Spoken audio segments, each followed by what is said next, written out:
شہد کی دکان کھولی ہوئی ہے. السلام علیکم, بیٹھ جاؤ.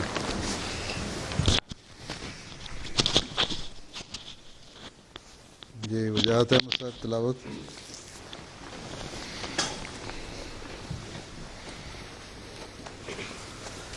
السلام علیکم حضور. وعلیکم السلام. کہاں سے آئے ہو وجاہت احمد؟ جرمنی سے. کب آئے ہو؟ 4 months ہو گئے. 5 months. پہلی کلاس ہے یہ؟ نہیں, دوسری. دوسری ہے جی. اچھا, کس ایئر میں ہو؟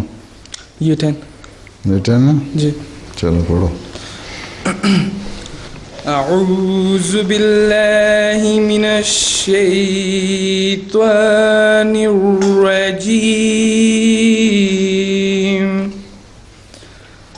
بسم اللہ الرحمن الرحیم.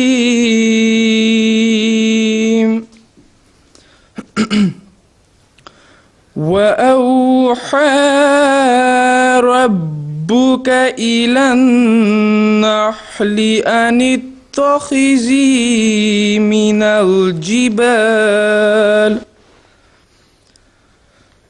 الْجِبَالِ بُيُوتًا وَمِنَ الشَّجَرِ وَمِمَّا يَعْرِشُونَ.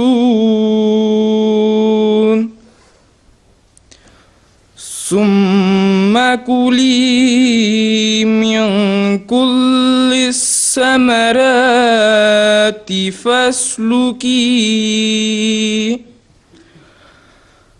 فاسلكي سبل ربك ذللا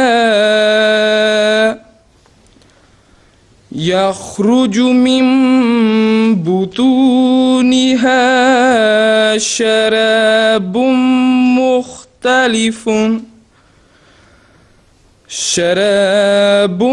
مختلف ألوانه فيه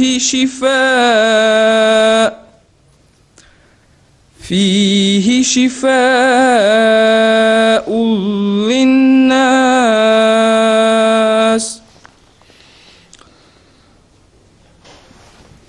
إن في ذلك لآية لقوم يتفكرون. جزاکم اللہ. یہ 12 سال سے 15 سال کے ہیں؟ 12 سے 16 تک. وہ 16 میں پہنچا ہوا ہے لڑکا. 14 کے ہو؟ داڑھی مجھ تو تمہاری 18 والی ہے. کہاں سے آئے ہو؟ کب؟ حضور مجھے 6 ماہ ہو گئے. 6 مہینے ہو گئے جی. یہاں داخلہ لیا ہے؟ ہاں جی. اسکول میں؟ جی حضور. کس ایئر میں؟ یہ 10 میں. وہاں سے کہاں سے آئے تھے؟ وہاں ربوہ میں تھا. ربوہ میں. کہاں پڑھتے تھے؟ نصرت جہاں اکیڈمی. کس کلاس میں؟ وہاں پہ میں نے او لیولز شروع کیا تھا.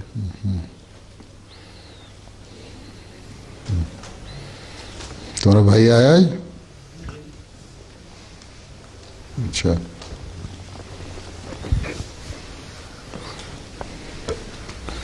ترجمہ رحیل احمد صاحب. یہ تو پرانوں میں سے ہے. السلام علیکم. وعلیکم السلام. ترجمہ. اور تیرے رب نے شہد کی مکھی کی طرف وحی کی کہ پہاڑوں میں بھی اور درختوں میں بھی اور ان بیلوں میں جو وہ اونچے سہاروں پر چڑھاتے ہیں گھر بنا. پھر ہر قسم کے پھلوں میں سے کھا اور اپنے رب کے راستوں پر عاجزی کرتے ہوئے چل. ان کے پیٹوں میں سے ایسا مشروب نکلتا ہے جس کے رنگ مختلف ہیں اور اس میں انسانوں کے لیے ایک بڑی شفا ہے. یقیناً اس میں غور و فکر کرنے والوں کے لیے بہت بڑا نشان ہے. جزاکم اللہ. چاہیے.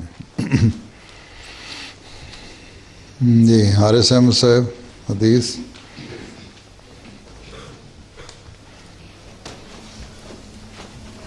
السلام علیکم حضور.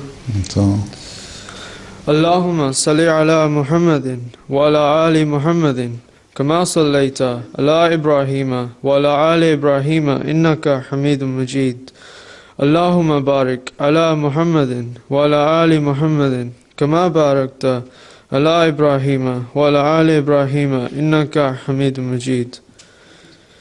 عن أبي سعيد أن رجلا أتى النبي صلى الله عليه وسلم فقال أخي يشتكي بطنه فقال اسقه عسلا.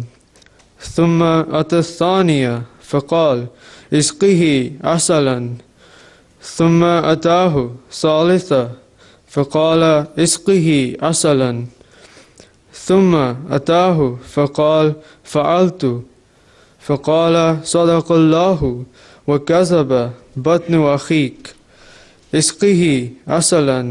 فسقاه فبرأ. صحیح بخاری کتاب الطب. ترجمہ. حضرت ابو سعید خدری رضی اللہ تعالیٰ عنہ سے روایت ہے کہ حضرت نبی کریم صلی اللہ علیہ وسلم کی خدمت میں ایک شخص حاضر ہوا اور عرض کیا کہ میرے بھائی کے پیٹ میں تکلیف ہے. رسول اللہ صلی اللہ علیہ وسلم نے فرمایا اسے شہد دو. وہ شخص دوبارہ حاضر ہوا تو آپ صلی اللہ علیہ وسلم نے پھر فرمایا اسے شہد دو. وہ تیسری مرتبہ حاضر ہوا تو آپ صلی اللہ علیہ وسلم نے پھر فرمایا اسے شہد دو. اس نے پھر حاضر ہو کر کہا کہ میں نے اسے شہد دیا ہے. اس پر حضرت نبی کریم صلی اللہ علیہ وسلم نے فرمایا خدا کا کہا سچا ہے، تیرے بھائی کا پیٹ جھوٹ بولتا ہے، اسے شہد ہی دو. پس اس شخص نے اپنے بھائی کو شہد دیا اور وہ شفا یاب ہو گیا.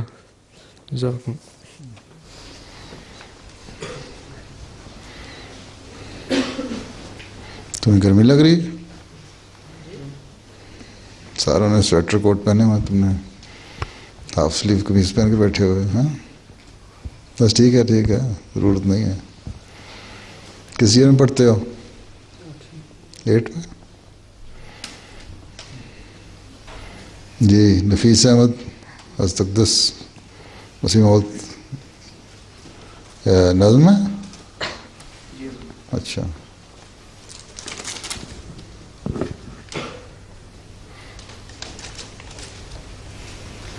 منظوم کلام سیدنا حضرت اقدس مسیح موعود علیہ السلام.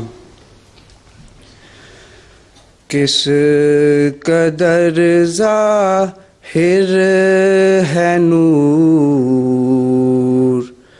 اس مبدأ الانوار کا، بن رہا ہے سارا عالم آئینہ ابصار کا. چاند کو کل دیکھ کر میں سخت بے کل ہو گیا. چاند کو کل دیکھ کر میں سخت بے کل ہو گیا.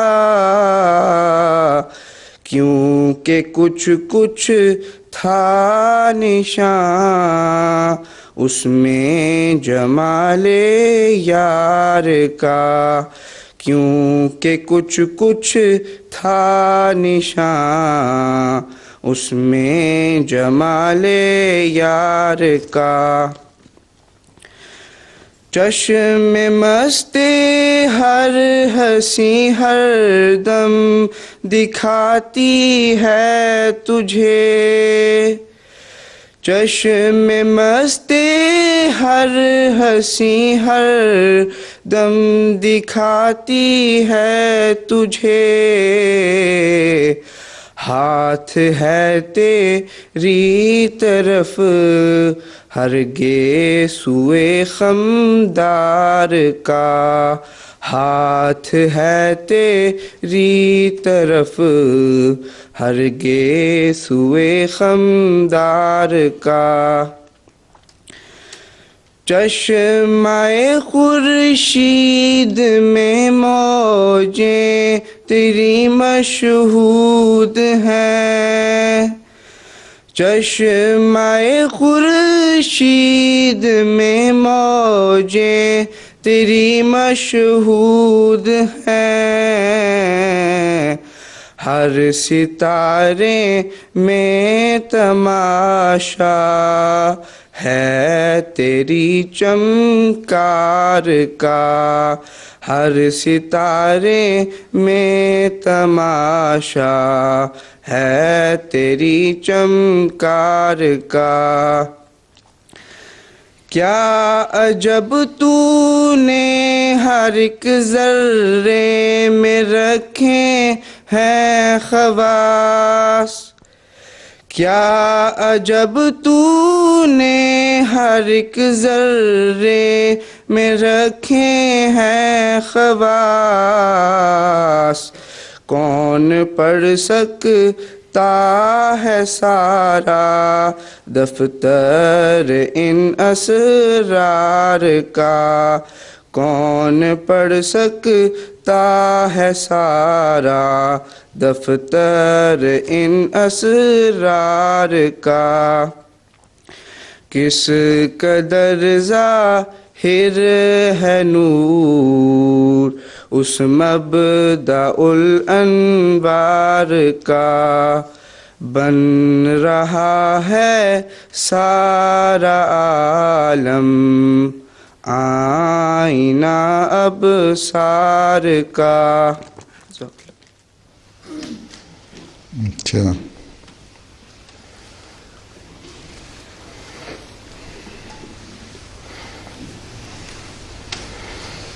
حارث منان،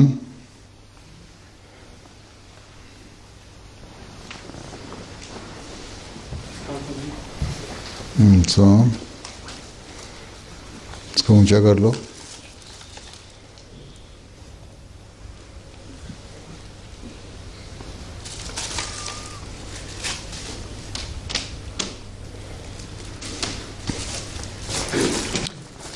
فرمودات حضرت اقدس مسیح موعود علیہ السلام۔ حضرت اقدس مسیح موعود علیہ السلام ذیابیطس یعنی ڈائبٹیز کا ذکر کرتے ہوئے فرماتے ہیں، اس سے مجھے سخت تکلیف تھی، ڈاکٹروں نے اس میں شیرینی کو سخت مضر بتلایا ہے۔ آج میں اس پر غور کر رہا تھا تو خیال آیا کہ بازار میں جو شکر وغیرہ ہوتی ہے اسے تو اکثر فاسق فاجر لوگ بناتے ہیں، اگر اس سے ضرر ہوتا تو تعجب کی بات نہیں، مگر اصل یعنی شہد تو خدا کے وحی سے تیار ہوا ہے، اس لیے اس کی خاصیت دوسری شیرینیوں کسی ہرگز نہ ہوگی۔ اگر یہ ان کی طرح ہوتا تو پھر سب شیرینی کی نسبت شفاء للناس فرمایا جاتا، مگر اس میں صرف اصل ہی کو خاص کیا ہے۔ بس یہ خصوصیت اس کے نفع پر دلیل ہے، اور چونکہ اس کی تیاری بذریعہ وحی کے ہے، اس لیے مکھی جو پھولوں سے رس چوستی ہوگی تو ضرور مفید اجزا ہی کو لیتی ہوگی۔ اس خیال سے میں نے تھوڑے سے شہد میں کیوڑا ملا کر اسے پیا تو تھوڑی دیر کے بعد مجھے بہت فائدہ حاصل ہوا، حتیٰ کہ میں نے چلنے پھرنے کے قابل اپنے آپ کو پایا، اور پھر گھر کے آدمیوں کو لے کر باغ تک چلا گیا اور وہاں 10 رکعت اشراق نماز کے ادا کیے۔ البدر جلد 3 صفحات 44 اور 45، 1 دسمبر 1904۔ جزاک اللہ۔ جی نعمان ہادی صاحب، شہد کیسے بنتا ہے؟ تم لوگ سمجھ آتی کچھ یہ بول رہے ہیں؟ خالد کچھ سمجھ آ رہی ہے جو کہہ رہے ہیں؟ نہیں، تھوڑی تھوڑی۔ کتنی؟ کون سی ایئر میں ہو؟ 6 میں؟ 8 میں۔ 8 میں ہو؟ جی۔ اچھا، اس سے نئے چہرے کافی نظر آ رہے ہیں۔ یہ تو کچھ بچے باہر سے آئے ہیں، جرمنی سے ابھی آئے ہیں، پہلی دفعہ شامل ہوئے ہیں، اور کچھ بچے جو ہیں وہ پچھلی کلاس سے بڑے ہو کے 12 سے اوپر ہو گئے۔ 12 سے اوپر والے تو خیر کچھ نہ کچھ پہچان ہے، نئے آنے والے کافی ہیں۔ جی، آج 110 بچے ہیں ماشاءاللہ۔ جی نعمان صاحب آپ ہیں؟ جی۔ اچھا، قد نمبر ہو رہا ہے تمہارا، دبلے ہو گئے ہو۔ بسم اللہ الرحمن الرحیم۔ شہد اللہ تعالیٰ کی ایک ایسی نعمت ہے جو قدرتی ذرائع سے حاصل ہوتی ہے، اور شہد میں بے شمار بیماریوں کا علاج موجود ہے۔ مکھیوں کے ذریعے شہد حاصل کرنے کا طریقہ بہت پرانا ہے۔ تحقیق کرنے والے اس کو 8,000 سے 11,000 سال تک کا پرانا طریقہ بتاتے ہیں۔ حضور یہ اسپین کی کیو پینٹنگ ہے، یہ تقریباً 8 سے 11,000 سال پرانی ہے، اور اس کے اندر ایک بندہ شہد کلیکٹ کر رہا ہے۔ حضور آج میں شہد کی مکھی کے بارے میں کچھ بتاتا ہوں کہ یہ مکھی کس طرح رہتی، شہد بناتی، اور پھر یہ شہد ہم تک کس طرح پہنچ پاتا ہے۔ سب سے پہلے ایک عام اور شہد کی مکھی میں تھوڑا سا فرق بتاتا چلوں۔ پوری دنیا میں انسان کی اب تک کی معلومات کے مطابق 2000 قسم کی مکھیاں پائی جاتی ہیں، جن میں شہد بنانے والی مکھیوں کی قسم صرف 4 ہے۔ شہد کی مکھی کا چھتا کالونی یا رہائش اونچی جگہ پر ہوتی ہے، جبکہ عام قسم کی مکھیاں جس کو واسپ اور یلو جیکٹ کہا جاتا ہے وہ کہیں بھی گھر بنا لیتی ہیں۔ اس کے علاوہ شہد کی مکھی صرف ایک دفعہ کاٹنے سے مر جاتی ہے، جبکہ واسپ اور یلو جیکٹ کئی دفعہ کاٹنے کے بعد بھی زندہ رہتی ہیں۔ اس کے علاوہ اور بھی بہت چیزیں ان دونوں مکھیوں میں مختلف ہوتی ہے۔ بمبل بی بھی شہد کی مکھیوں کی ایک قسم ہے جو صرف اپنے اور اپنے فیملی کے لیے ہی شہد بنا سکتی ہے۔ حضور اب میں بتاتا ہوں کہ شہد کی مکھیاں کتنی قسم کی ہوتی ہیں، کس طرح اپنے گھر میں رہتی ہیں اور ان کے ذمہ کیا کام ہوتے ہیں۔ ایک چھتے یا کالونی میں 40 سے 45 ہزار کی تعداد میں شہد کی مکھیاں اکٹھی رہتی ہیں، جو کہ 3 قسم کی ذات یعنی کاسٹ پر مشتمل ہوتی ہیں۔ نمبر 1 ملکہ مکھی، جو پوری کالونی میں صرف ایک ہوتی ہے۔ انڈے یہی ملکہ مکھی ہی دیتی ہے۔ یہ ایک دن میں 2000 تک انڈے دینے کی صلاحیت رکھتی ہے، اور 2000 انڈے ایک دن میں دینے کے لیے اس کو اپنے وزن سے 80 گنا زیادہ خوراک کھانے کی ضرورت ہوتی ہے۔ یہ ملکہ مکھی بہت مصروف زندگی گزارتی ہے اور اس کی عمر تقریباً 7 سال ہوتی ہے۔ نمبر 2 ڈرون مکھی، جو میل ہوتی ہے۔ ان مکھیوں کی تعداد ایک کالونی میں تقریباً 200 سے 300 ہوتی ہے۔ ان کا کام افزائش نسل یعنی ریپروڈکشن کو قائم رکھنا ہوتا ہے، جس کے لیے یہ صرف دوسرے چھتے یا کالونی کا دورہ کرتی ہیں۔ ڈنگ یعنی سٹنگ کرنے کی صلاحیت سے محروم ہوتی ہیں۔ اگر کسی کو ڈرون مکھی کی پہچان ہو تو ان کو ان سے بالکل ڈرنا نہیں چاہیے۔ ان مکھیوں کو دوسری مکھیوں کی طرف سے سردیوں میں گھر سے نکال باہر کر دیا جاتا ہے، کیونکہ ان کے لیے خوراک اور رہائش کا انتظام نہیں رہتا۔ نمبر 3 ورکر بیز۔ ملکہ مکھی اور ڈرون بیز کے بعد باقی ساری تعداد ورکر بیز کی ہوتی ہے۔ یہ چھتے کی دیکھ بھال کرتی ہیں، شہد بناتی اور شہد کو سٹور کرتی ہیں۔ ان کی عمر 20 سے 45 سال تک ہوتی ہے۔ یہ اپنے گھر کی حفاظت کرنا اچھی طرح جانتی ہیں۔ اگر کوئی ان کی پراپرٹی کو نقصان پہنچانے کی کوشش کرے یا کوئی شرارتی بچہ ان کے چھتے پر پتھر وغیرہ پھینکے تو یہ اسے آڑے ہاتھوں لیتی ہیں۔ اگر وہ ان کے ہتھے چڑھ جائے تو ایسی مرمت کرتی ہیں کہ کچھ ہی دیر بعد شرارت کرنے والے کا منہ، آنکھیں، ناک سب برابر نظر آتا ہے۔ یہاں تو نہیں آتا، پاکستان کو بھی جاؤ نا، کسی چھتے کو چھیڑو پھر پتہ لگے گا۔ پیارے حضور، ورکر بیز پھولوں کا رس چوستی ہیں۔ یہ 1 گرام سے بھی کم شہد اپنی پوری زندگی میں بناتی ہیں۔ حضور یہ ایک پھول ہے، اور جو نیکٹر ہوتا ہے وہ ایک گلینڈ سے آتا ہے جو اس جگہ پر ہوتا ہے، اور اس کا نام نیکٹری ہوتا ہے۔ ورکر بی کے 2 معدے یعنی سٹمک ہوتی ہیں۔ ایک کے اندر یہ نیکٹر سٹور کرتی ہے اور چھتے میں پہنچ کر یہ دوسری ورکر بی کو پاس آن کر دیتی ہے، جو اسے چباتی ہے، جس سے بیکٹیریا مر جاتے ہیں۔ نیکٹر 80% پانی اور باقی کمپلیکس شوگر پر مشتمل ہوتا ہے۔ یہ مکھی اس کو ہنی کوم پر پھیلا دیتی ہے، جہاں پر پانی ایواپوریٹ ہو جاتا ہے اور پیچھے تھک سیرپ رہ جاتا ہے، جس کو ہم شہد کہتے ہیں۔ حضور یہ ایک قسم کا شہد ہوتا ہے، اور اس کے اندر ہنی کوم ساتھ ہوتی ہے۔ یہ ایک ہنی کوم کا حصہ جو شہد کے اندر ہوتا ہے، اور یہ دوسرا عام شہد ہوتا ہے کیا جو جس کو فلٹر کیا جاتا ہے۔ اچھا، اس کی حفاظت کے اس کی حفاظت کے لیے ویکس کی لیئر سے اس کو کور کر دیا جاتا ہے۔ Average bee hive temperature 95.3 degrees ہوتا ہے۔ تیار ہونے کے بعد جب چھتے سے شہد نکالا جاتا ہے تو بی کیپر اسموکرز کا استعمال کرتے ہیں جس کا مقصد مکھیوں کو کام ڈاؤن کرنا ہوتا ہے۔ شہد نکالنے کے بعد اس کو فلٹر کیا جاتا ہے۔ کچھ لوگ اپنے طریقوں سے بھی شہد نکالنے کی کوشش کرتے ہیں جس سے انہیں نقصان بھی اتنا ہی اٹھانا پڑتا ہے۔ پاکستان کی دیہات میں کپاس کی فصل کی لکڑیاں فصل ختم ہونے کے بعد اکٹھی کر کے ایک جگہ پر رکھ دی جاتی ہیں جو کہ جلانے کے کام آتی ہیں۔ ان پر اکثر شہد کی مکھیاں گھر بنا لیتی ہیں۔ ایک دفعہ کسی نے اسی طرح شہد کی مکھیوں کا چھتا لگا ہوا دیکھا تو سوچا کہ کیوں نہ شہد کا مزہ اڑایا جائے۔ چنانچہ وہ آہستہ آہستہ مکھیوں کے چھتے کے قریب پہنچا اور مکھیوں سے چھپ کر جس لکڑی پر چھتا لگا ہوا تھا اس کو کھینچ کر بھاگ نکلا کہ ان مکھیوں کی رینج سے دور نکل جاؤں اور مرمت سے بچ جاؤں۔ بھاگتے بھاگتے وہ مکھیوں کی رینج سے باہر نکل گیا اور جب اس کو سانس آنے لگا تو اس نے سوچا کہ اب میں خطرے سے باہر ہوں۔ لیکن جب اس کی لکڑی پر نظر پڑی جس کو وہ کھینچ کر بھاگ نکلا تھا تو اس کو پتہ چلا کہ شہد کے چھتے والی لکڑی تو غلطی سے وہیں رہ گئی۔ تو حضور اس طرح کے واقعات بھی کبھی کبھار ہو جاتے ہیں۔ تم تو نہیں تھے وہ؟ نہیں جی، جزاک اللہ۔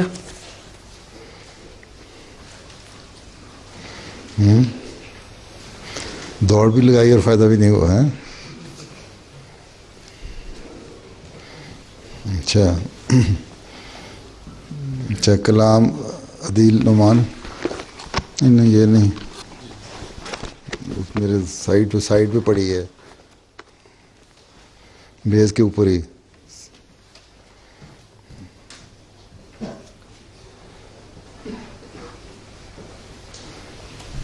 ہاں جی عدیل صاحب،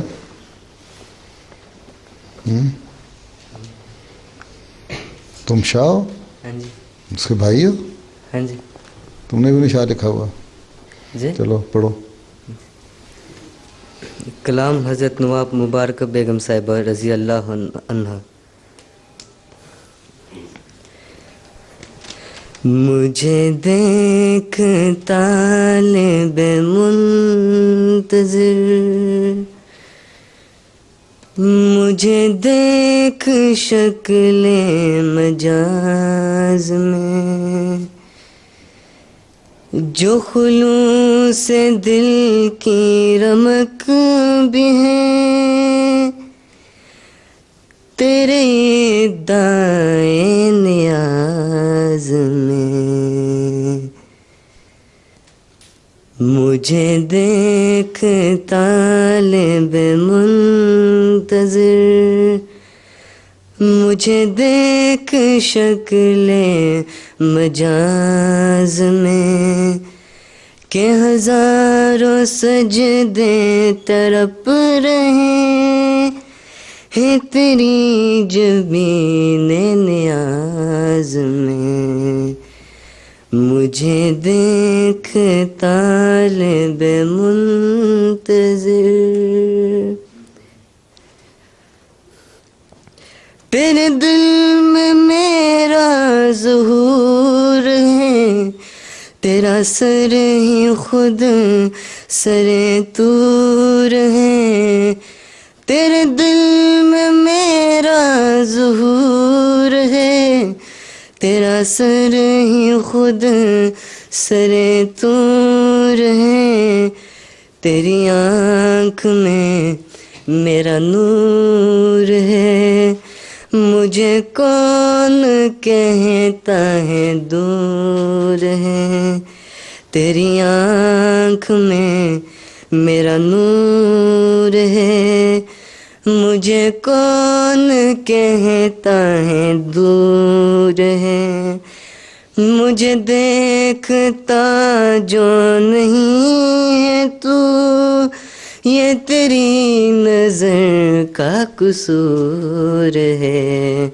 مجھے دیکھ طالب منتظر، مجھے دیکھ شکل مجاز میں، کہ ہزاروں سجدے تڑپ رہے ہیں تیری جبین نیاز میں، مجھے دیکھ طالب منتظر. اچھا جی، پڑھ رہے ہو؟ ہاں جی. پڑھو جاؤ. مجھے ڈھونڈ دل کی طرف میں تو، مجھے دیکھ روئے نگار میں، مجھے ڈھونڈ دل کی طرف میں تو، مجھے دیکھ روئے نگار میں. کبھی بلبلوں کی صدا میں سن، کبھی دیکھ گل کے نکھار میں، کبھی بلبلوں کی صدا میں سن، کبھی دیکھ گل کے نکھار میں. میری ایک شان خزاں میں ہے، میری ایک شان بہار میں، مجھے دیکھ طالب منتظر، مجھے دیکھ شکل مجاز میں، کہ ہزاروں سجدے تڑپ رہے ہیں تیری جبین نیاز میں، مجھے دیکھ طالب منتظر. ہو گیا ختم؟ جی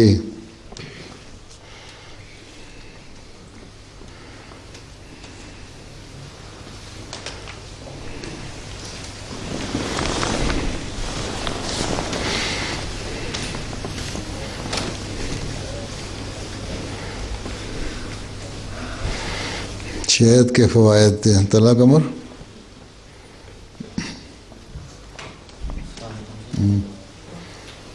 بسم اللہ الرحمن الرحیم.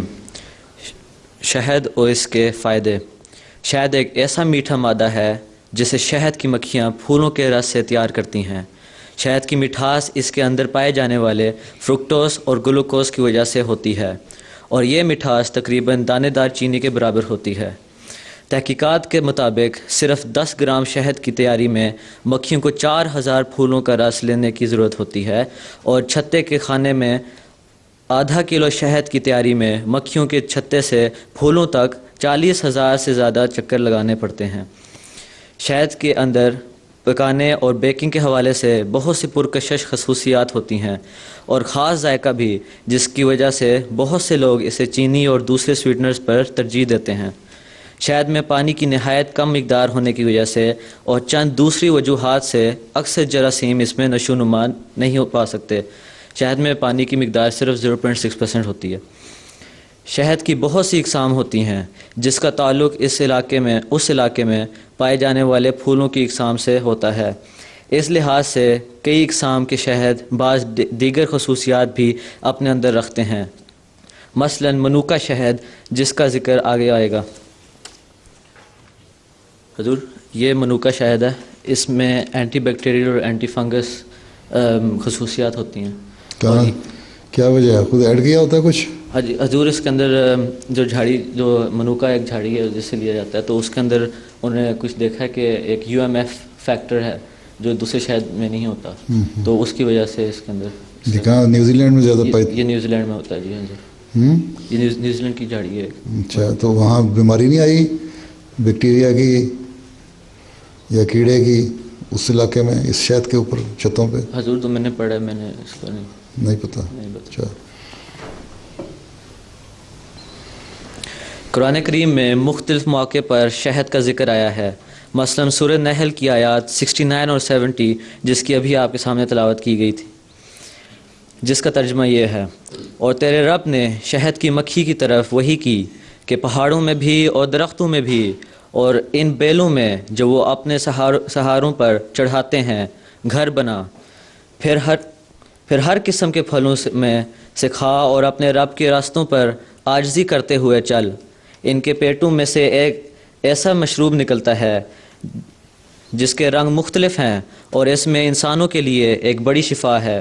یقیناً اس میں غور کرنے والوں کے لیے ایک بڑا نشان ہے۔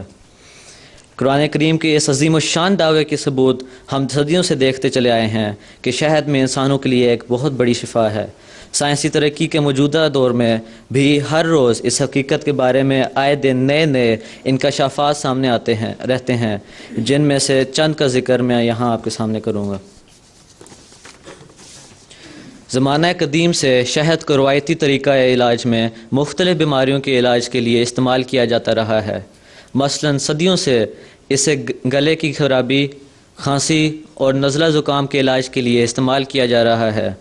تازہ تحقیق سے یہ بات سامنے آئی ہے کہ شہد ان بیماریوں کے علاج میں کئی دوسری دوائیوں سے زیادہ مؤثر ہو سکتا ہے، یعنی شہد کا استعمال دوسری دوائیوں سے زیادہ بہتر رہ سکتا ہے۔ لیموں کے رس میں ملا کر اس کا استعمال گلے پر ایک ایسی تہ جماتا ہے جس سے تکلیف میں کمی آتی ہے۔ اس کی اینٹی سیپٹک اور اینٹی بیکٹیریل خصوصیات گلے کی سوزش اور لیرنجائٹس کے علاج میں مفید ثابت ہوتی ہیں۔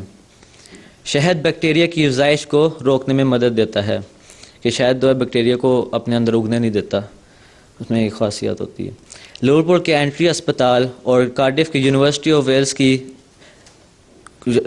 آف ویلز نے اپنے علیحدہ تحقیق میں یہ ثابت کیا ہے کہ منوکا شہد سے MRSA انفیکشن کا اچھا مقابلہ کیا جا سکتا ہے۔ یہ خطرناک بیکٹیریا برطانیہ میں ہر سال 5000 مریضوں کی موت کا باعث بنتا ہے اور بہت سی اینٹی بائیوٹک دوائیں اس پر کام نہیں کرتی۔ حضور یہ MRSA کے بیکٹیریا فوٹوز کی۔ European journal of medical research میں شائع ہونے والی ایک تحقیق سے ثابت ہوا کہ منوکا شہد سرجری کے بعد زخموں کو ٹھیک کرنے میں 85% کامیاب ہوتا ہے، جبکہ آج کے روایتی طریقہ علاج میں یہ کامیابی 85% سے زیادہ نہیں۔ تحقیق سے ثابت ہوا ہے کہ شہد دانتوں اور مسوڑوں کی بیماریوں میں بھی بہت مؤثر ہے۔ لیبارٹری ٹیسٹ سے ثابت ہوا کہ اس میں منہ میں ایسڈ لیول کم کرنے میں بہت مدد ملتی ہے۔ کھانا کھانے کے بعد منہ میں ایسیڈیٹی لیول بڑھتا ہے، جس سے بیکٹیریا کو پھولنے پھلنے کا اچھا ماحول ملتا ہے اور اس سے منہ میں چھالے اور دانتوں میں کیڑا وغیرہ لگ سکتا ہے۔ اگر کھانے کے بعد شہد کا استعمال کیا جائے تو یہ ایسیڈیٹی لیول کم ہو سکتا ہے، جس سے ان تکلیف سے بچا بھی جا سکتا ہے۔ شہد سے قوت برداشت اور جسمانی توانائی میں اضافہ ہوتا ہے۔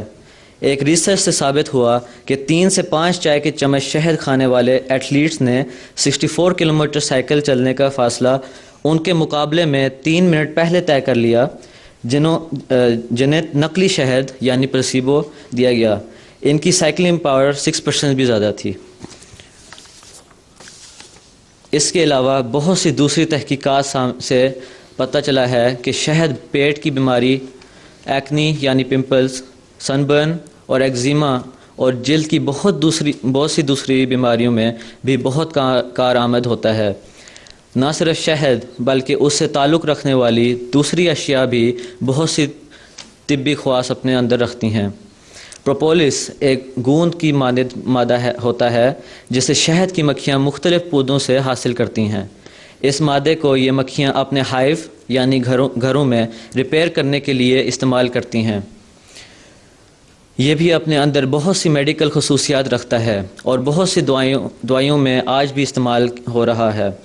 صدیوں سے اس کا استعمال بہت سی بیماریوں مثلاً وائرل انفیکشن، سوزش اور السر کے علاج کے لیے ہوتا چلا آیا ہے۔ آنکھ کے سفید موتیا یعنی کیٹریکٹ کے لیے بھی اسے مؤثر پایا گیا ہے۔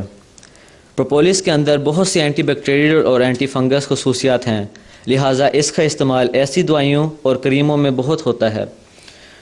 جلدی بیماریوں میں بھی اسے بہت مؤثر دیکھا گیا ہے۔ حضور ایدہ اللہ تعالیٰ بنصر العزیز نے ایک خطبہ جمعہ میں فرمایا، قرآن کریم نے شفا کے حوالے سے خاص طور پر شہد کا ذکر کیا ہے اور اسے شفاء للناس کہا گیا ہے، یعنی انسانوں کے لیے شفا ہے۔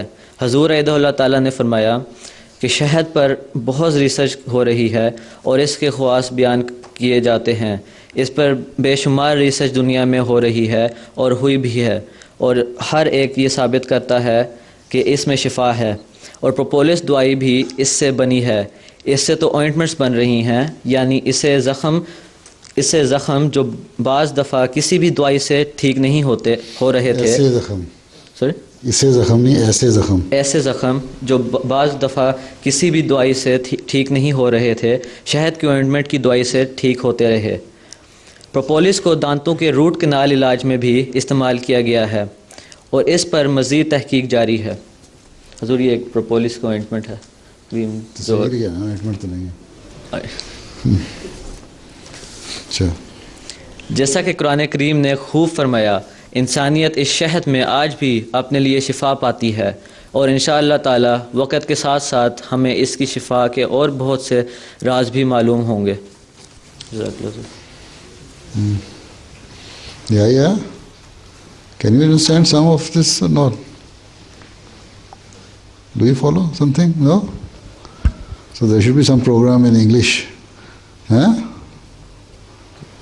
اس کو بھی کوئی دیا کریں کبھی پڑھنے کے لیے تھوڑا سا، تاکہ اس کا انٹرسٹ ڈیولپ ہو۔ چاہے چھوٹا سا پیسج انگلش میں پڑھ دیا کریں۔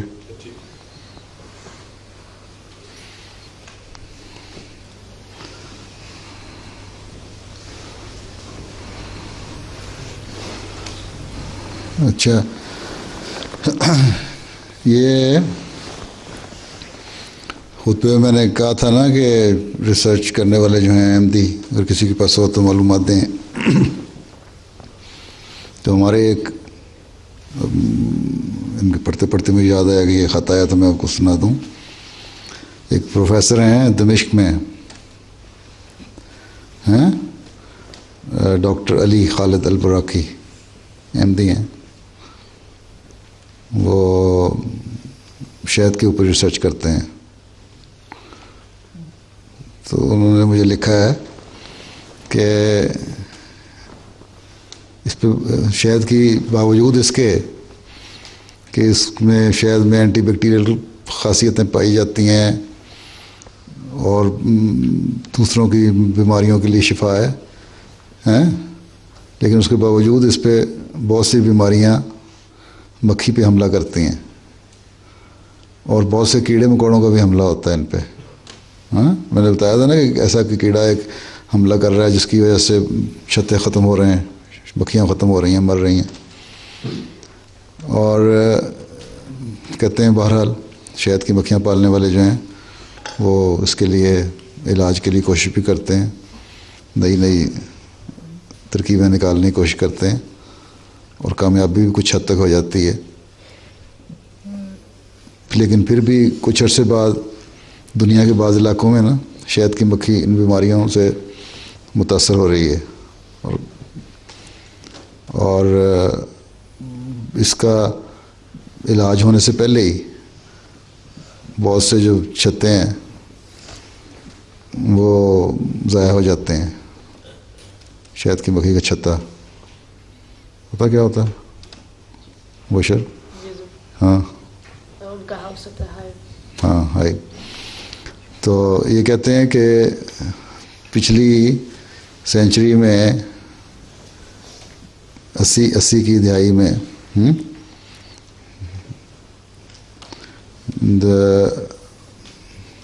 ایٹیز میں لاسٹ سینچری کے 80s میں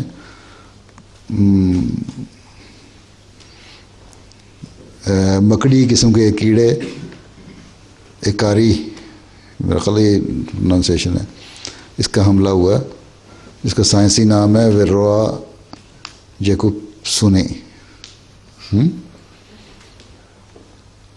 یہ اس کا سائنٹیفک نام ہے۔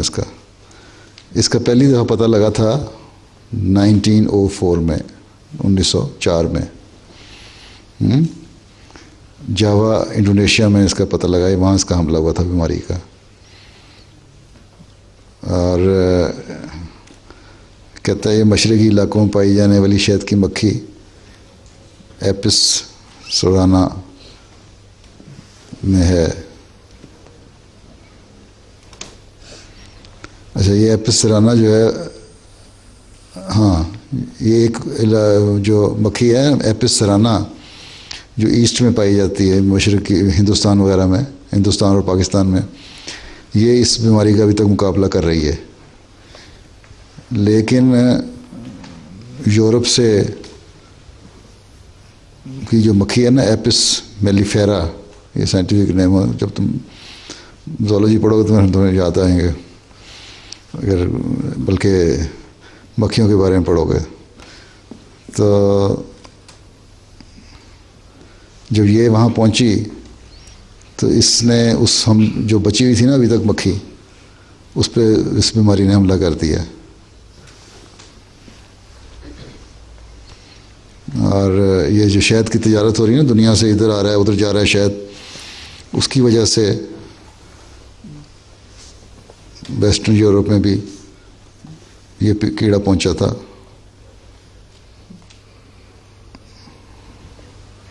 اور 1984 میں فرانس میں دیکھا پہلی دفعہ انہوں نے۔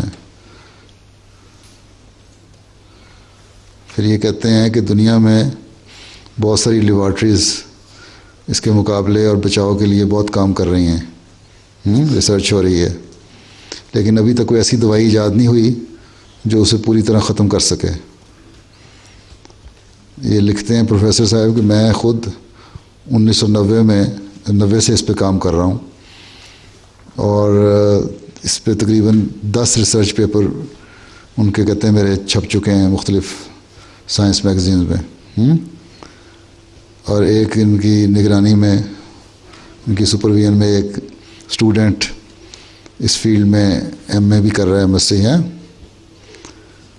اور پھر اس نے بلکہ MSc کی ہے اور اب PhD کر رہا ہے، تھیسس مکمل ہو جائے گا اس کا جلدی۔ پھر کہتے ہیں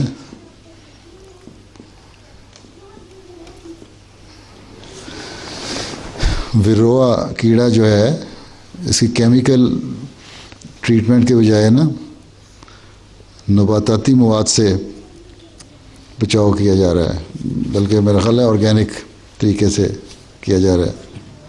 کہتے ہیں آج کل سیریا میں شہد کی مکھیوں پہ کی صحت پر کام کرنے والی کمیٹی کے صدر ہیں یہ، تو پھر یہ لکھتے ہیں کہ یہ جو طریقہ ہے نا بعض جڑی بوٹیوں کے ذریعے سے اس کو بچا کے سپرے کرنے کا، اس پہ آج کل عرب ملکوں میں اس پہ کافی کام ہو رہا ہے، اور شہد کی مکھیاں پالنے والے سے استعمال کر رہے ہیں۔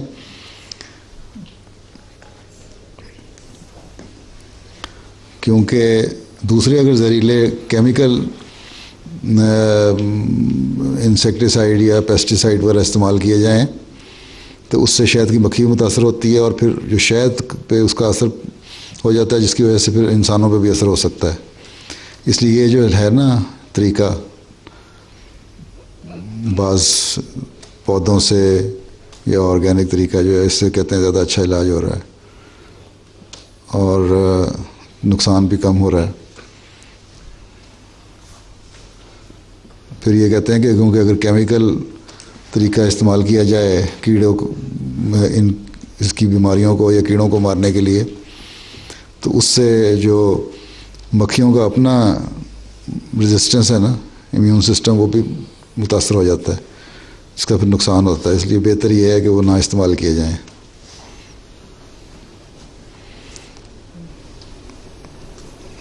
کہتے ہیں لیکن بہرحال گزشتہ 3 سالوں میں بہت سے ملکوں میں یہ ان بیماریوں کی وجہ سے 30 سے 70% بلکہ اس سے بھی زائد مکھیاں جو ہیں وہ مر گئی ہیں،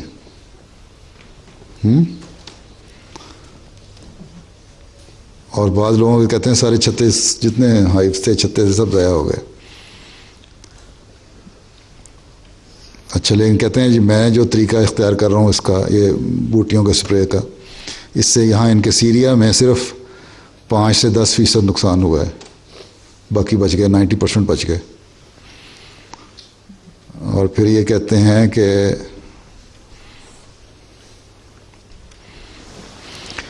اس کا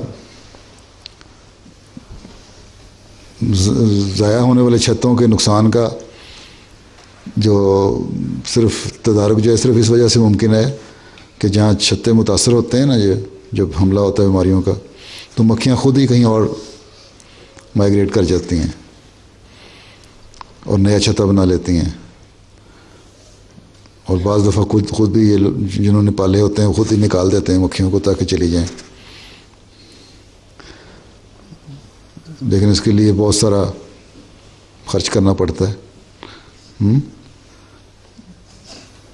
اور لیکن بعضوں کا خیال ہے کہ یہ کیڑا جو بیان کیا نا میں نے پہلے، کہ صرف یہ ایک کیڑا ہی نہیں ہے صرف وجہ مکھیوں کو ختم کرنے کے لیے، بلکہ اور بھی بہت سارے اس کے فیکٹرز ہیں، بہت سارے اسباب ہیں. ان میں سے ایک بیکٹیریل ہے، اور پھر وائرس کا بھی ہے جو سب سے زیادہ خطرناک ہے، وائرس والا. اس کے بارے میں کہتے ہیں، خیال کیا جاتا ہے کہ مکھیوں اور چھتے کی تباہی میں اس کا سب سے بڑا کردار ہے، کیونکہ یہ کیڑا مکھی کے جسم میں اس وائرس کو اس وقت داخل کرتا ہے جبکہ وہ پیدائش اور بلوغت کے مختلف مراحل میں ہوتی ہے. یہ خط کیونکہ انہوں نے عربی میں لکھا تھا نا، تو اردو یہ میں ٹرانسلیشن کرنے والے نے ٹیکنیکل آدمی نہیں تھے نا، اس لیے ٹرانسلیشن کافی غلط کی گئی ہے، مجھے ٹھیک کرنی پڑ رہی ہے تھوڑی تھوڑی کر کے، کیونکہ اس ٹرانسلیشن کے مطابق چلو تو کہیں کا کہیں مضمون پہنچ جائے گا.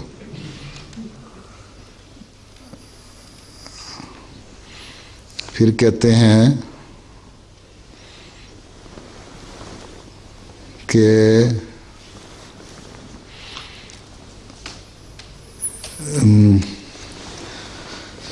وائرس ہے جو سب سے زیادہ خطرناک ہے. اس کے بارے میں خیال کیا جاتا ہے کہ مکھیوں اور چھتے کی تباہی میں اس کا سب سے بڑا کردار ہے، کیونکہ یہ کیڑا تو نہیں ہوتا، یہ وائرس ہوتا ہے. مکھی کے جسم میں اچھا نہیں، ایک کیڑا ہے جس کی وجہ سے وائرس آتا ہے، اور وہ کیڑا مکھی کے جسم میں وائرس کو اس وقت داخل کرتا ہے جب وہ پیدائش اور انیشیل سٹیج پہ ہوتی ہے اپنی جوانی کی، بچی مکھی ابھی بالغ ہو رہی ہوتی ہے نا، اس وقت تو وائرس پہ حملہ کرتا ہے، اور اس کے جسم میں جا کے نا مکھی کے جو بچہ ہی ہوتی ہے ابھی، تو اس کا خون چوستا ہے، اس پہ پلتا ہے وہ، اس لیے وہ جراثیم اور وائرس پھر مکھی میں داخل ہو جاتے ہیں. کیڑا خون چوستا ہے اور وائرس اندر چلا جاتا ہے. پھر کہتے ہیں جتنا مکھی کو اس کیڑے سے بچانے میں کامیاب ہوں گے اتنے ہی چھتے کم تلف ہوں گے. کہتے ہیں کہ 1906 میں امریکہ میں مکھیاں پالنے والوں کو معلوم ہوا کہ اس کے بہت سے چھتے ضائع ہو گئے ہیں، تو پوری دنیا کی لیبارٹریز اس بہت بڑے نقصان کے جو وجہ تھی وہ تلاش کرنے لگیں، کیونکہ نقصان انٹرنیشنل ہو گیا تھا. تو کہتے ہیں لیکن اللہ کا فضل ہے کہ گزشتہ 3 سالوں میں سیریا میں بعض اور ملکوں کی طرح جو کوشش ہوئی ہے اس میں نقصان صرف زیادہ سے زیادہ جو نقصان ہوا ہے بعض علاقوں میں وہ 30% ہوا ہے، اس سے زیادہ نہیں ہوا. تو سائنسدان اس طرف اشارہ کرتے ہیں کہ اس کی وجہ موسم کی تبدیلیاں، اور موسم تبدیل بھی تو ہو رہا ہے نا دنیا میں، کلائمیٹ چینج جو شور پڑا ہوا ہے وہ بھی کہتے ہیں کہ وجہ بن سکتی ہے.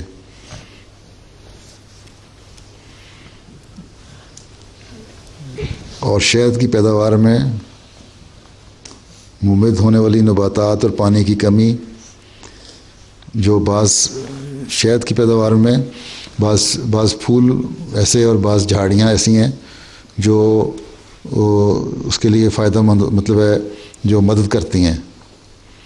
شہد کی مکھیاں بعض قسم کے پھولوں سے رس چوستی ہیں، تو وہ ان کا رس ایسا ہوتا ہے جو ان بعض قسم کے کیڑوں کو اور وائرس وغیرہ کو رجسٹ کرتا ہے، جس طرح اس نے بتایا منوکا کا، نیوزی لینڈ میں بعض ہیں، ہو سکتا ہے وہ بھی ایک وجہ ہو.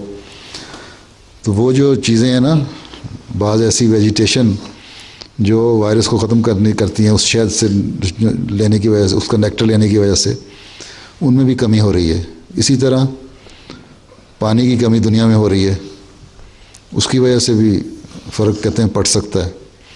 پھر ایک اور بات انہوں نے بڑی دلچسپ بتائی ہے کہ موبائل فون اور بجلی پیدا کرنے والے اسٹیشن جو ہیں اس سے جو ریڈیشن نکلتی ہے نا وہ بھی اس کی ایک وجہ ہو سکتی ہے. ہاں لیکن یہاں ہم سب سے بڑے اسباب کے خاتمہ کے لیے کام کر رہے ہیں. اس سال اس ریڈیشن کے تاثر کو کم کرنے کے لیے خاطر ریسرچ کریں گے. کہتے ہیں میرے پاس کالج کی لیبارٹری میں 50 چھتے رکھے ہوئے ہیں جو اس پہ ریسرچ کر رہا ہوں میں, اور اسی طرح میرے اپنے پاس گھر میں بھی 50 چھتے ہیں. لیکن جو میں ریسرچ کر رہا ہوں, جس طرح ان کو مختلف چیزوں سے ٹریٹ کرتا ہوں, تو میرا کوئی نقصان نہیں ہوا. سارے کے سارے چھتے 100% بچ گئے. تو یہ کہتے ہیں کہ میرا خیال ہے یہ عالمی مسئلے کا حل یہ ہے کہ اعلیٰ پیمانے پر ایک پروگرام بنایا جائے جس میں بہت سے ممالک کی نمائندگی ہو, تاکہ نمٹنے کے لیے ایک وسیع پروگرام تشکیل دیں. پھر اس کے آہستہ نتائج جو ہیں آہستہ آہستہ دنیا کے سامنے آئیں گے. تو پھر یہ کہتے ہیں کہ عمومی بیماریاں جیسے واکس موتھ, کیڑے وغیرہ کا حملہ ہے, یہ زیادہ نقصان دہ نہیں ہے, بلکہ اس کا حملہ ایسے فارمز پر ہوتا ہے جن کے مالکان ان کی حفاظت کی طرف توجہ نہیں دیتے. لیکن ان مکھیوں کا اس تیزی سے ختم ہونا زرعی ماحول اور انسان کے لیے بہت خطرناک ہے. اور بہت سے سائنسدانوں کا خیال ہے کہ اگر زمین سے یہ شہد کی مکھیاں ختم ہو جائیں تو کچھ سالوں کے بعد انسان کی زندگی بھی ختم ہو جائے گی. ہاں کہتے ہیں سائنسدان اب کہ شہد کی مکھیاں ختم ہوں گی تو انسان کی زندگی ختم ہو جائے گی. اللہ تعالیٰ نے کہا ہے نا کہ اگر میں انسان کی زندگی ختم کرنا چاہوں, سزا دینا چاہوں, تو کوئی جاندار نہ چھوڑوں دنیا میں, کیونکہ جانداروں کی وجہ سے بھی انسان کی زندگی کی بقا ہے. اس میں بہت سارا حصہ شہد کی مکھی کا بھی ہے. اور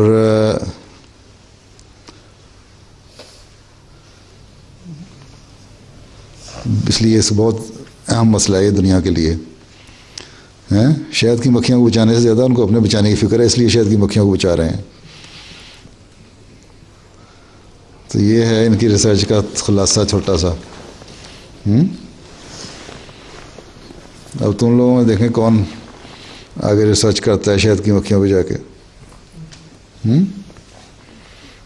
بڑے لڑکوں کو سمجھ آ گئی ہوگی نا, چھوٹوں کو پتہ نہیں شاید آئی کہ نہیں.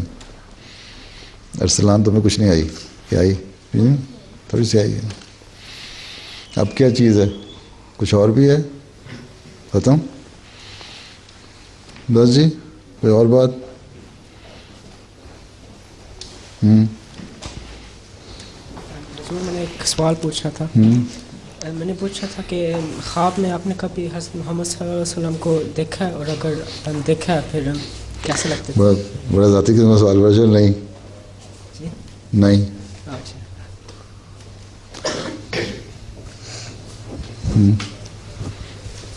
حضور میں کل ریسرچ کر رہا تھا غیر احمدیوں کے بارے میں کہ وہ احمدیت کے بارے میں کیا سمجھتے ہیں, سوچتے ہیں. تو وہ ایک کلپ لگی تھی حضرت خلیفہ مسیح رابع کے بارے میں کہ کسی مولوی نے حضور کو ایک چیلنج دیا کہ اگر آپ ایک جس طرح کوئی قرآن کریم کے بارے میں ایک چیلنج تھا, تو حضور نے اس کے بارے میں خطبے میں بھی بتایا, لیکن اس میں وہ بتا رہے تھے کہ حضور نے اس کو ریجیکٹ کر دیا, کہ کہہ رہے تھے کہ میرے سے نہیں ہو سکتا. تو کیا یہ ٹرو ہے یا نہیں؟ کیا مطلب؟ کہ حضور نے اس کو کہتے ریجیکٹ کر دیا, اس چیلنج کو ریجیکٹ کر دیا, کہ حضور کے انہوں نے کہا کہ حضور جس طرح ان کو اس کو نہیں کر سکتے, اس چیلنج کو ایکسیپٹ نہیں کر سکتے. تو یہ کیا صحیح ہے یا نہیں؟ کس قسم کا چیلنج تھا؟ دیکھو نا قرآن مجید کے کچھ یہ تو مجھے نہیں پتا, اصل حوالہ نکال کے دو تو مجھے بتا سکتا ہوں کیا مطلب ہے اس کا. باقی یہ ہے کہ جہاں تک چیلنج کا سوال ہے, موبائل کا چیلنج ایک تھا دیا, اس کا نتیجہ بھی دیکھ لیا جو پاکستان کی پریزیڈنٹ کو دیا تھا, یا اس وقت کے لوگوں کو, تو دعا تھی. یا باقی یہ ہے کہ اگر ایسے حالات ہوں جب اللہ تعالیٰ خود بتاتا ہے کہ چیلنج دو, تو چیلنج دیا جاتا ہے. تو حضرت صلی اللہ علیہ وسلم نے جب چیلنج دیا تو وہ بھی اللہ تعالیٰ کی کہ حکم سے ہی دیا تھا نا عیسائیوں کو. تو یہ مجھے نہیں پتا تھا ہم کس حوالے کی بات کر رہے ہیں. سامنے آئے گی پوری کھل کے بات, اصل حوالہ لے کے آؤ, پھر پتہ لگے گا. جی ضرور, میں نیکسٹ ٹائم. یہ کہنا کہ میں قرآن شریف کی تشریح کا چیلنج نہیں قبول کر سکتا, یہ تو غلط ہے. یہ نہیں ہو سکتا. احمدیوں سے زیادہ اچھی تفسیر اور تشریح کو کر ہی نہیں سکتا. ہاں جی ٹھیک ہے سر.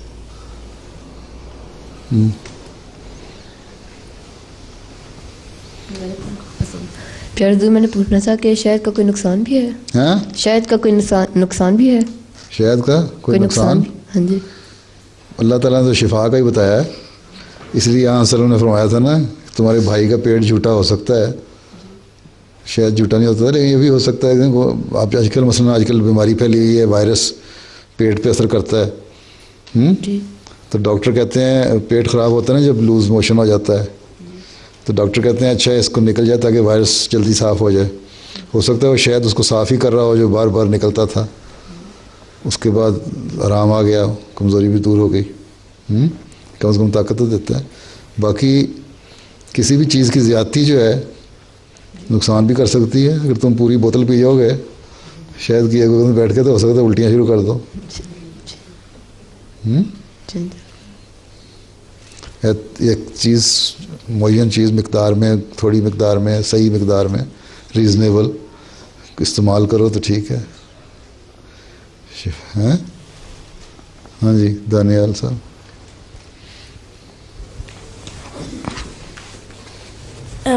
حضور, یہ جو شہد کی مکھیاں یہ اپنا گھر کس طرح بناتی ہیں؟ کس طرح بناتی ہے؟ یہ بڑی محنت سے بناتی ہے. جی جی. یہ تو ایک علیحدہ مضمون ہے, اتنی آرام سے سمجھ نہیں آئے گا. اتنا ایسا نظام ہے, اندر جوڑتی ہے, بیٹھ جاؤ,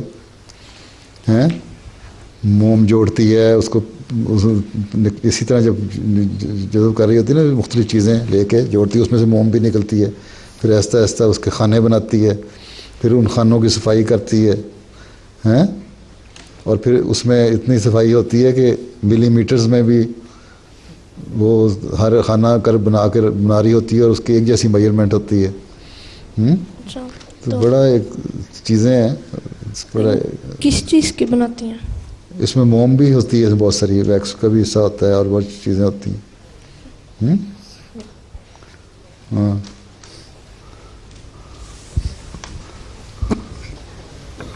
اور اس لیے جب ہمارے دیسی لوگ شہد نکالتے ہیں نا اپنے طریقے سے, فلٹر وغیرہ تو نہیں کر رہے ہوتے, تو اس میں بہت ساری ویکس بھی آئی ہوتی ہے.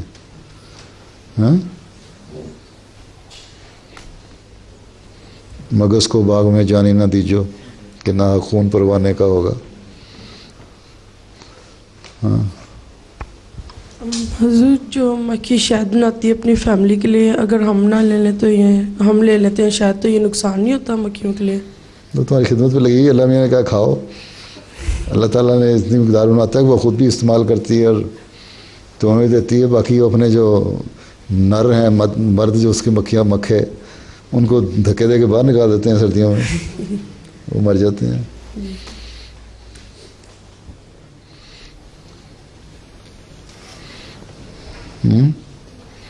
باقی وہ اتنی مقدار ہوتی ہے کہ خود بھی اس پہ سروائیو کر رہی ہوتی ہیں اور تمہیں بھی دیتی ہیں.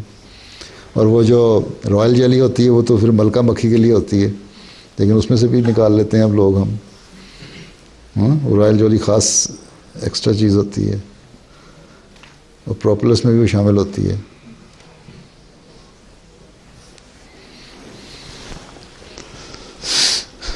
ہاں عبدالعزیز صاحب, بس ایک سوال کر لو پھر چلیں. حضور, قرآن مجید میں لکھا ہوتا ہے کہ سجدہ کریں, کہ اسی وقت سجدہ کر لیتے ہیں, اس کے بعد قرآن مجید ختم کر کے بھی کر لیتے ہیں. قرآن کریم میں جہاں آتا ہے سجدہ, تو وہاں بہتر یہی ہے کہ تم اگر ایسی جگہ بیٹھے ہوئے تو سجدہ کر لو, فوراً ہی کر لو, یا جگہ ایسی نہیں ہے تو بعد میں جا کے کر لو. لیکن جہاں تم ایسی جگہ قرآن شریف پڑھ رہے ہو کہ تم کر ہی نہیں سکتے سجدہ, وہاں کم سے کم تمہارا دل اللہ تعالیٰ کے خوف سے سجدہ ریز ہو جانا چاہیے. کیونکہ اسی ہے نا وہ لوگ جہاں بھی ذکر آیا کہ عبادت کرتے ہیں, اللہ تعالیٰ کا نام لیتے ہیں, اللہ کی بڑائی بیان کرتے ہیں, اس کے آگے جھکتے ہیں, جہاں اس قسم کے موقع آتے ہیں وہیں سجدہ کی باتیں آتی ہے. تو اس وقت کر لو، بہتر ہے. لیکن اگر تم ایسی جگہ بیٹھے ہو جہاں کر نہیں سکتے سجدہ تو وہاں تو مشکل ہو جاتا ہے، پھر بعد میں کر لو جا کے. لیکن دل میں تمہارے ایک احساس پیدا ہونا چاہیے. لیکن جہاں کر سکتے ہو وہاں فوراً کرنا چاہیے.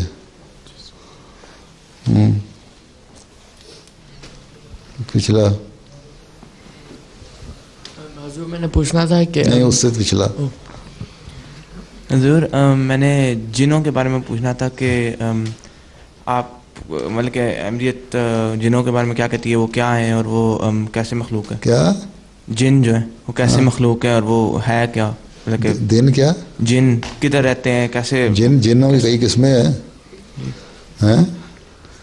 دیکھو یہ جو بیکٹیریا ہے یہ بھی جن کی قسم ہے. جن وہ لوگ بھی ہیں جو بڑے لوگ ہیں، وہ ظالم قسم کے لوگ بھی ہوتے ہیں، امیر لوگ بھی ہوتے ہیں جو لوگوں کے سامنے نہیں آتے. مختلف رنگوں میں ذکر کیا ہو نا اللہ تعالیٰ نے، وہ بھی ان کا بھی ذکر جنات میں سے ہے جو آن صلی اللہ علیہ وسلم کی خدمت میں حاضر ہوئے اور قرآن شریف سنا. وہ کسی قبیلے کے بڑے لوگ تھے. تو باقی یہ جو جن ہے نا، تمہارا تصور کہ کمرے میں گھس گیا نظر نہیں آیا، وہ کوئی جن نہیں. ہر ہیں مختلف قسم ایسی چیز جو تمہارے قابو نہ آ سکے، نقصان پہنچانے والی ہو، ان میں سے بعضوں اور یا بڑے لوگ ایسے جو عوام الناس میں سے نہ ہوں. ہیں تو مطلب کہ جن انسان کے روپ میں ہوتے ہیں؟ انسان بھی ہوتے ہیں. امیر لوگ جو ہوتے ہیں جو لوگوں میں عام مکس اپ نہیں ہوتے ہیں، اپنے کو بڑا سمجھتے ہیں، وہ بھی جن نہیں ہے.